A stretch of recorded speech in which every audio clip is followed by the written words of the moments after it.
Welcome to Recovery Inspired Hope. I am so excited. We've got a great show for you today. My very good friend Sharon Wood is coming on. She is a strong woman in recovery, and you know how I feel about badass bitches in recovery. We have to shout them out. We have to spotlight them because we are just taking over. Girls rule the world. We are just taking over everything. So, without further ado, Miss Sharon, say hello to everybody. Hello, everybody, and thank you for having me, Jamie. I'm so excited about today. Yes, for sure. So Sharon, you are where are you again? In Portland, Oregon. Portland, Oregon. Right. Okay. So Portland, Oregon, hopefully coming to move out this way Yeah, to the I'm south. moving. Yeah, I'm moving to Dallas, Texas, in mid-March. I just have a few things I'm wrapping up here, and I'm really excited to get down to Texas because my friends are like, Texas recovery is fire, and so I'm just like, I'm gonna go see. I'm gonna go see for myself.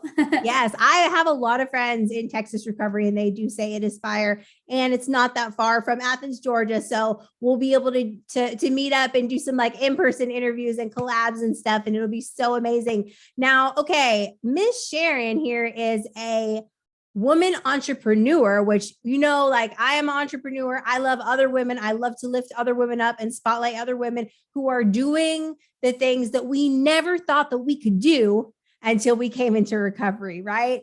So Ms. Sharon, you've been on your recovery journey for a couple of years, and I don't want to get too much into, the past, but just a little bit about what happens that you made a decision to do something different. Okay, so there's this thing that we do in Portland where we're trying to change the stigma. So we're like, my name's Sharon. I'm a person in long-term recovery. And what that looks like is I haven't used drugs or alcohol since December 28th, 2018.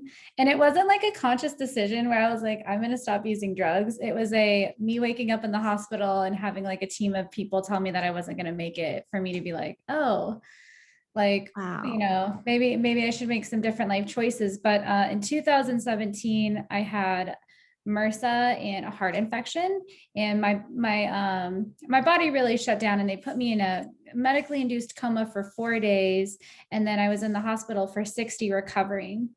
So that happened, and I got out, and I was on Suboxone, and that helped me grow a support system within Narcotics Anonymous is the group that I go to. And so when I relapsed, I ended up back in the hospital, but I wasn't medically induced coma. I was dealing with nurses that kind of had an attitude towards me. So the experience was quite different. And the recovery time, I was only in there for 40 days, but I mean, it's the hospital, it's a long 40 days. Absolutely. Absolutely. So it was like a big deal. It wasn't just like a little thing. I mean, it was you almost like you were, yeah, backed into a corner either, and I love the fact that you were on medication assisted treatment, and you worked, a program of recovery. We call that recovery with the side of medication. I love that. I am a firm believer in multiple pathways, but my pathway was the 12 steps. So I am, I always try to, talk about how the 12 steps have, helped me. And I believe everybody in the world should work a 12-step program, actually. Yeah. we get very lucky in recovery that we have the opportunity to address ourselves like that in such a spiritual way. Yes. And I can kind of just speak to the differences a little bit. Like, if you can't string together a few days and the risk is really high, it was a good decision for me to go on medicated assisted treatment. I was able to build a support network. However, when it came time to get off the medication, that's kind of where I spiraled out, and I quit going to therapy, and I quit, going to meetings. And I heard meeting makers make it. So in my mind, I was like, well, I don't have to actually work the steps. I'll just keep coming to meetings. But then as soon as I quit, I relapsed. So this time around, I actually decided to do steps for my first time. Going back, like I have the same sponsor. I read my my step one from like when I was on medicated assisted treatment, and it was like the biggest load of bullshit like ever. Oh, I might be an addict. It's this possibility, just not surrender at all, like no surrender whatsoever. So it was really interesting to go back and like really take a good hard look at like, okay, what's really going on here? I'm on my second round of steps right now. My sponsor and her partner are down in Mexico, and she just, she's been amazing. And I'm really fortunate to have the same one. Yeah, that's awesome, because it takes a lot of trust to build relationships like that, especially as a woman. I know that in my active addiction, it was really hard for me to have any kind of relationship with a woman at all. And probably because I was so trifling as a woman in my active addiction, right? I wasn't like a good person looking out for everybody else's well-being, right? I was looking out for me and what was I going to get out of it, and who was I going to lie, cheat, steal, manipulate from, right? To get what I needed. So coming into recovery, getting a sponsor for me taught me how to be a friend, how to have healthy relationships with women. And that is so important. And tell me about, growing a recovery network of women who is going to, cheer you on. How was that for you? That was a really beautiful experience. Like I got lucky the first time around when I was on MAT. My main mentor and support person, her name is McCrae, and she actually ended up being my neighbor. So we connected, and then my sponsor Denise, we all have the same network, and having those two really wise women to talk to was super helpful. The second time around, so I go. Okay, the first time I got sick, I was in the hospital for 60 days. I went to the nicest rehab center in Portland. It was super bougie. Like I got my lunch delivered to my room and like had my own room and stuff like that. Nice. Very spoiled, very entitled, selfish, self-centered, like every, addict. And then the second time around, my specialist at the hospital was like, well, that obviously didn't work. So we're going to try a more long-term approach. And the place that I ended up going to is like a state-ran or state-funded facility in downtown that does lots of like a lot of people coming out of jail going there.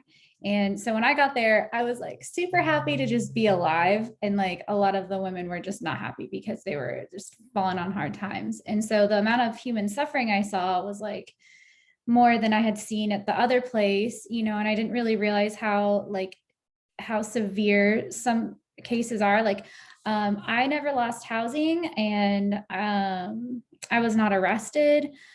Like I was, I was a very high functioning addict. I was always like doing all these things to make sure I had all my needs met. And then I got to see like what that looks like if people don't. And so my experience with going into treatment was like all of the women hated me. And being able to talk to McCrae and Denise about it, they're like, well, they probably want to be your friends and just don't know how. Right. Wow. Yeah. And so that actually I'm getting like teary even thinking about it, because once I was able to reframe and actually look at the other women come outside of myself and say like, wow, this person has like, my addiction was really different than I want to say the standard cases that I have heard about in meetings. And so when I got to come outside of myself, have more compassion, I got to actually connect with people. And I think that's really the opposite of addiction is connection. So true. Yeah. Like, cause some people like can't even string together 2 weeks, but they continue to come back to meetings and they get support and they get to come be part of the community and fellowship. And so like, maybe they'll never actually come off of substances fully or get any amount of, substantial amount of clean time, but they're connected and they're, not isolating. And so that's kind of what I think of like the opposite of addiction is. And so I really leaned into that and was like, okay, I'm going to learn how to connect with people, women, mostly like, know. So, yeah, it's just been a beautiful experience. And what I realized is like, I was, like, just like thrown into that and like, okay, I'm really ready to deal with whatever comes up. And so the last couple of years I've spent just like healing the sisterhood wound. Like now I host women's circles. I've been doing that for over a year. Oh, that is so awesome. Wow. That is Yeah, so awesome. I'm about to host an event called Women's Empowerment Day with a couple other coaches in my area. And it's just so beautiful to see what happens when women can come together and support each other, because in my addiction, like I was not interested in connecting with anyone really. Like I just wanted my bag and to be left alone. So like it's really beautiful to see, and in the women that I coach, I'm like, I'm able to be that kind of mentor of like, hey, these, women just want to be your friend.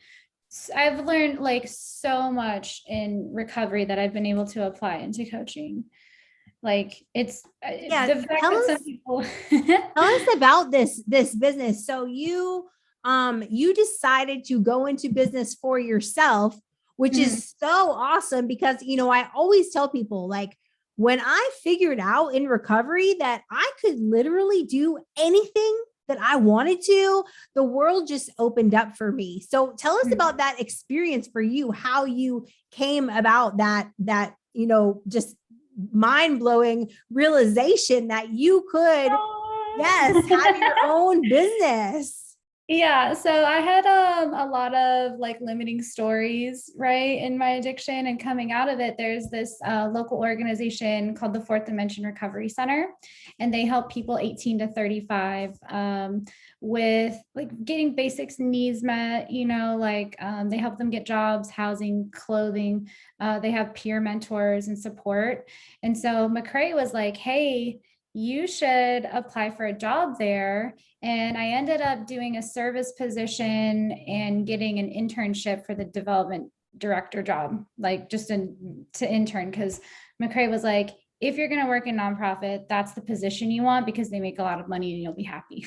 Because like if you're a boss babe, you're like not happy with like minor figures at all. Like so I do the internship and I help them raise, I think it was like over 100,000, and it was just really empowering. And the woman that I worked with, Tara, really like showed me a lot of things, and I had like this click happen where I was like, man, this is a lot of work, like, and it was an internship, so it's free. I was just like, oh wow, like if I'm going to put that much work into something, like I should just work for myself. And that possibility, like the beautiful thing about recovery is that it opens up possibility. That just was like, just so beautiful and like empowering that I can make that decision, that I'm not tied to anything or anyone. And I don't have to, I have to sell myself short anymore like I used to. And so so how I even started coaching is I was doing tarot readings over COVID, right? Like during the lockdowns. And I just started going live and I got like a lot of views. And so I was like, okay, cool. Like I'm just gonna start selling readings. And what would happen is people would have like limiting beliefs or stories that they were stuck in. And I just really prayed about that because I was like, I was thinking about being a peer mentor.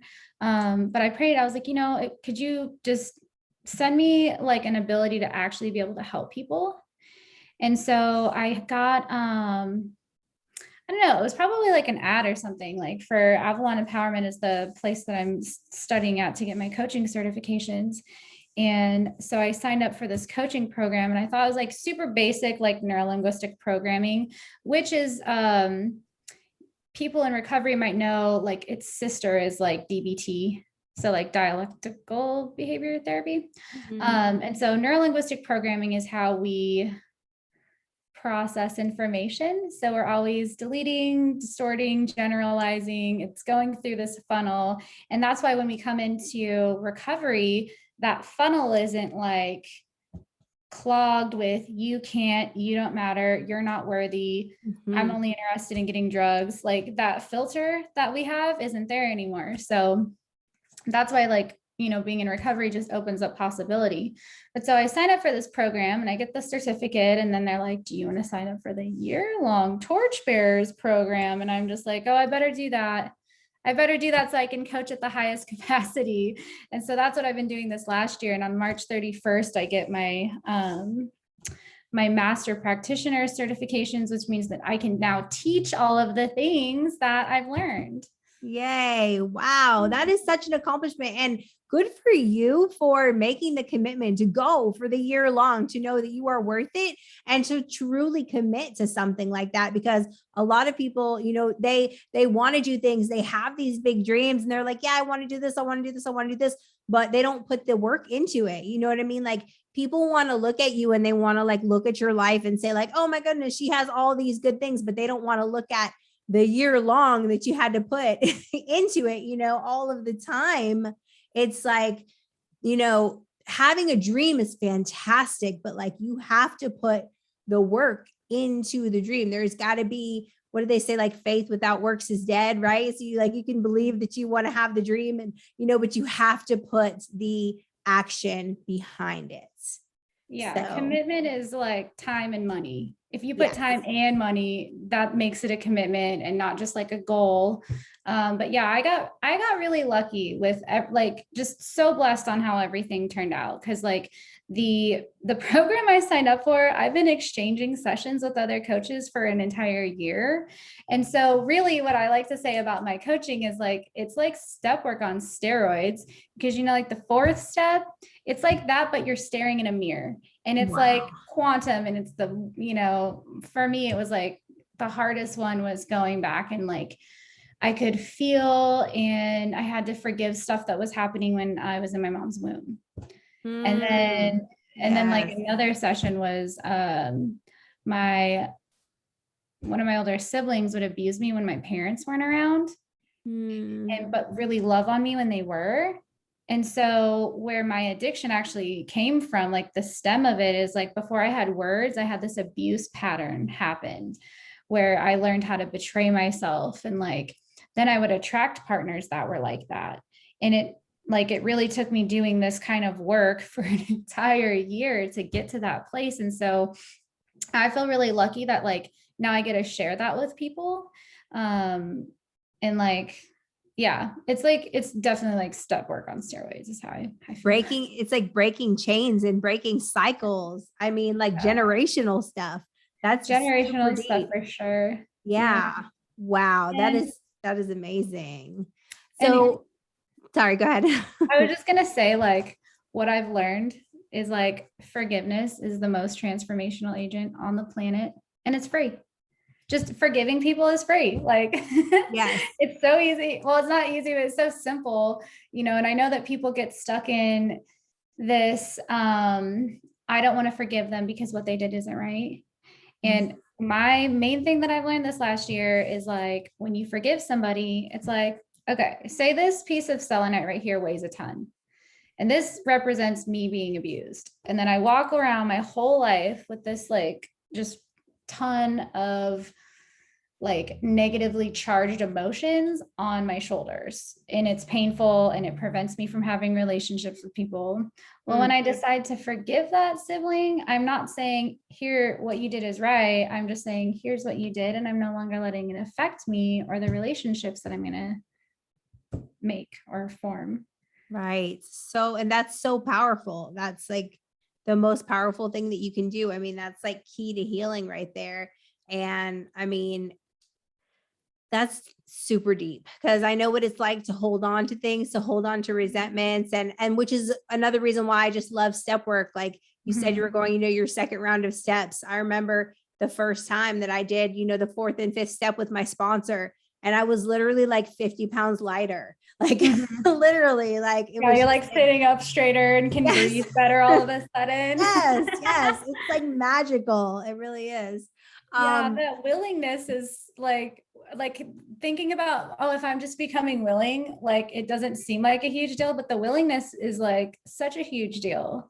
Absolutely. And what I love about step work is like, even if I hadn't done any of the things that I did with coaches, like step work is enough for you to have like a spiritual foundation and a base. Like when I meet other people in the spiritual community, like when I go to places where there's a lot of like people that brand themselves as spiritual, like what I realize is like, they don't actually have a program.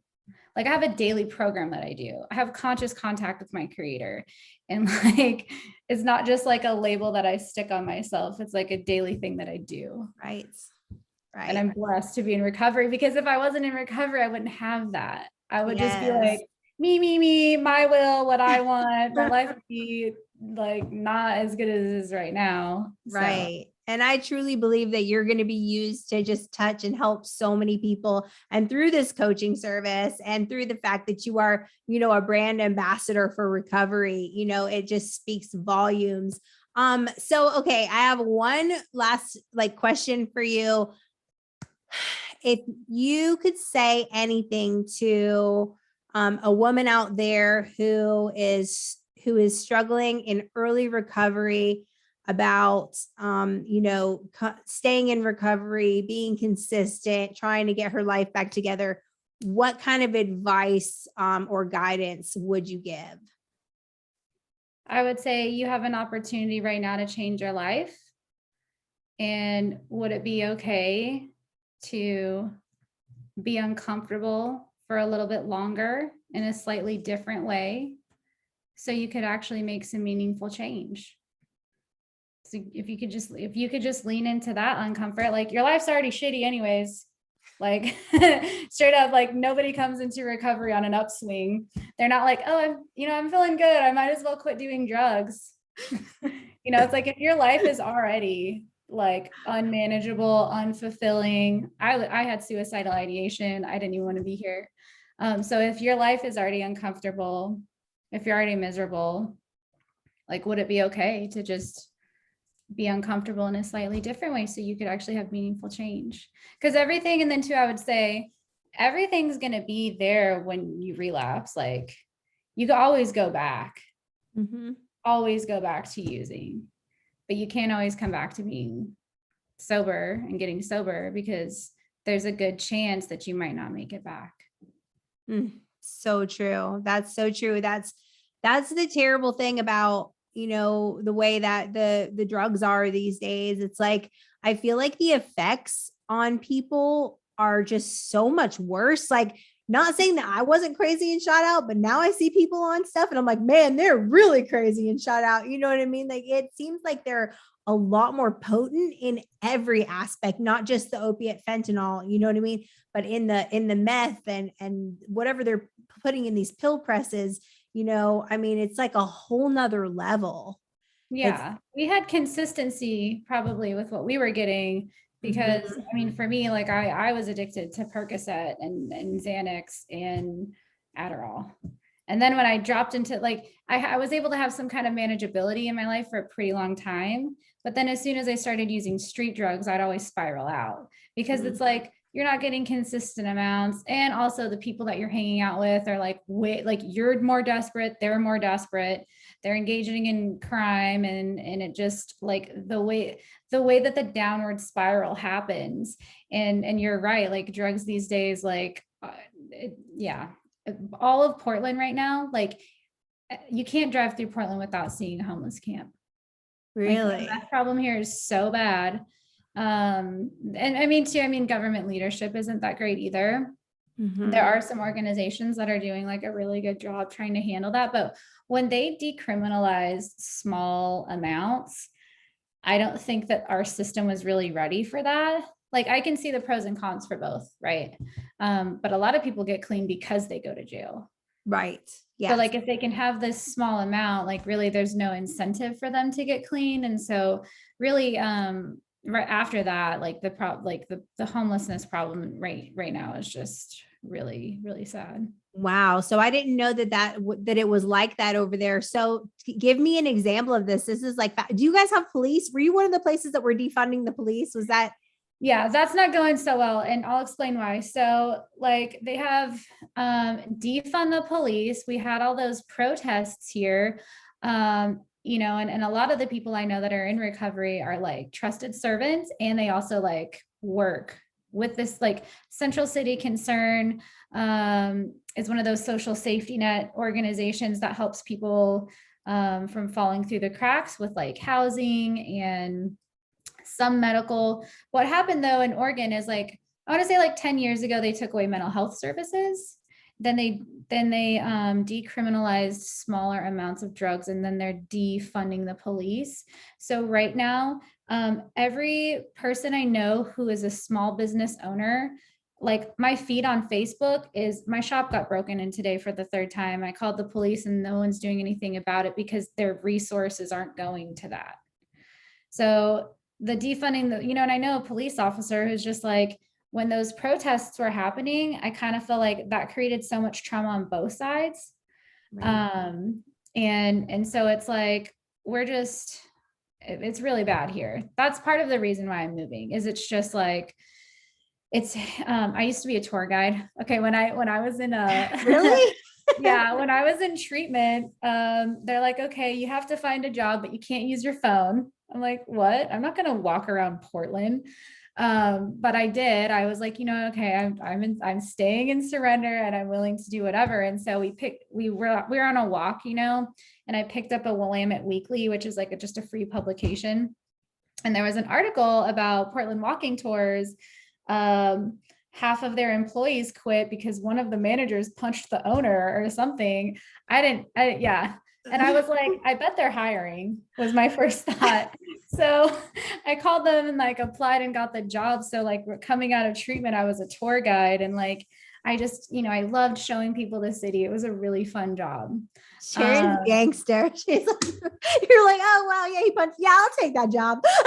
Yeah, because I was like, okay, like I kind of like hated, like not like, okay, I'm like, I'm gonna have to like go back to work and I don't have any of my like coping mechanisms, which were drugs. This is like really the only way that I was able to work prior to getting clean was because I was on so many substances. So like things didn't really bug me. So I was like, okay, well, I'm gonna have a nice job and it'll be outside. And so what would happen around summer, there would kind of be an influx of homelessness and like camps. But then once the rain started, like it wouldn't be such an issue. And I really feel like the lockdowns is like, part of it, people losing their jobs, not having mental health services, or very limited services. And then just what the city looks like now compared to what it used to is just tragic. If you can imagine like the camps and all of the garbage and debris and like, it's hard to see. You cannot drive through Portland without seeing it. And then in addition to like shops getting broken into, people's cars are getting broken into. Like my friend, like my friend wanted me to house sit. And I was like, I don't know, like that I want to, have like use public parking because I don't want my car to get broken into. Like that's how bad it is. Wow. Yeah. Wow. That's crazy. It's so crazy how different things are. So I'm so glad that you're moving to Texas because yeah, it's nice there. After telling us like all about that, I mean, that's just powerful the way that unrolled, how it started with the mental health and then the small substances and then defunding, and now it's just like a big shit show, sounds like. So wow. Well, I'm glad that you're getting out of there and you're going to be a light wherever you go anyway. Awesome. This is awesome. Well, thank you so much, Sharon, for sharing your testimony, for sharing your light, for sharing that recovery is possible, and for being just an awesome boss babe out here, brand ambassador for recovery. You are beautiful. And I've really been touched by this. I really have been blessed by everything that you talked about. And between the steps and the MAT and your poor city. Yeah, I'm definitely a product of my environment, when you start to spiral out. But I just want to say, like, when the last time I went out, like, I didn't want to be there for the first time. And I was like, I couldn't imagine what recovery looked like. And I was like trying to find a podcast or something. I was like, if I didn't want to go to a meeting because I didn't want to like see somebody that I knew and have to like talk about any of the things, because like surrender is really hard. But so I just want to thank you for like putting on a podcast and like putting that like, setting the stage for people to share their stories, because when I was in my addiction, I really needed that. And I didn't have it. I couldn't find it. I found some like refuge recovery gong style meditation with like humming and chanting. And I was like, this is bullshit. So Yes. thank you so much for having me and, Yes. for sharing a message of recovery and letting me share mine. Awesome. Well, thank you guys so much for joining us. Make sure you subscribe to Jamie Tull on YouTube. And Sharon, if somebody wants to get some coaching from you, how can they find you? Facebook, I'm on there a lot, Sharon Wood, and then Soar with Sharon on Instagram.